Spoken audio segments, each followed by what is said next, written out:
when we accelerate, we put a kickstart in a policy. We're putting cash in there. One of the biggest downsides that people have when they first get introduced to infinite banking is, man, there's a slow start, right? We've addressed some of those rumors previously on the podcast where people think you got to wait 7 years before you can access it, or you got to wait 10 years before you can access it. Guys, that is not the case, right? And in fact, this acceleration and this kickstart accelerates your ability to tap into that cash value.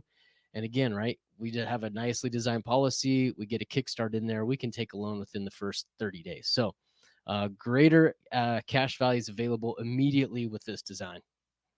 Well done, Cam. Great. I phrased it as doing a kickstart and minimizes the biggest obstacle people have when starting infinite banking. So we are right in line. Well done. Awesome, man. Go ahead. Share point two. The next advantage of doing this lump sum deposit or this kickstart is that it kickstarts your growth from day one. Right?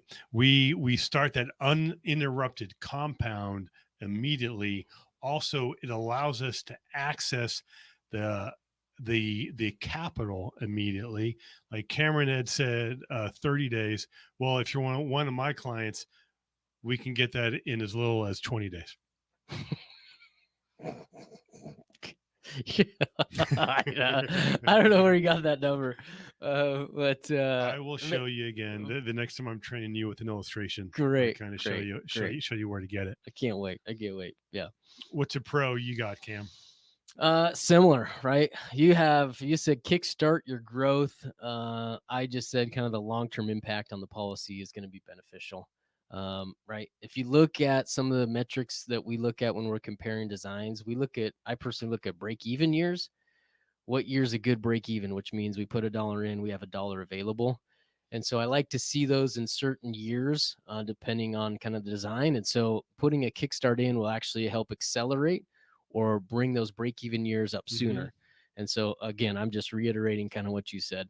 But my point that I would have assumes not on yours is the way that I phrase this was you're getting lazy dollars to work. Tell me more. Yeah. Again, one of the cons I talked about is people having money in their checking and savings account. That is the predominant savings vehicle or savings account for most people. They let it stack up and they have it sitting in there. Those dollars are doing nothing for them. Right? Historically, you've earned almost nothing in a checking savings. And so it's just lazy money. It's not doing anything for you. So the advantage of getting that over into a policy as a kickstart is tremendous. One is we get it creditor protected, so nobody can come in and sue us if there's a liability there. And then two is we get those dollars working, earning for us much sooner and quicker. So we're getting lazy dollars. We're putting them to work.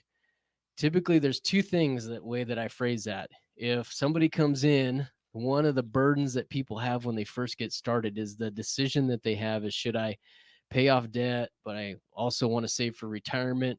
What I often see, Anthony, is people don't do anything. Yeah. Is they just sit there, they're frozen. I don't know which option I'm going to do, so I'm just going to sit on cash.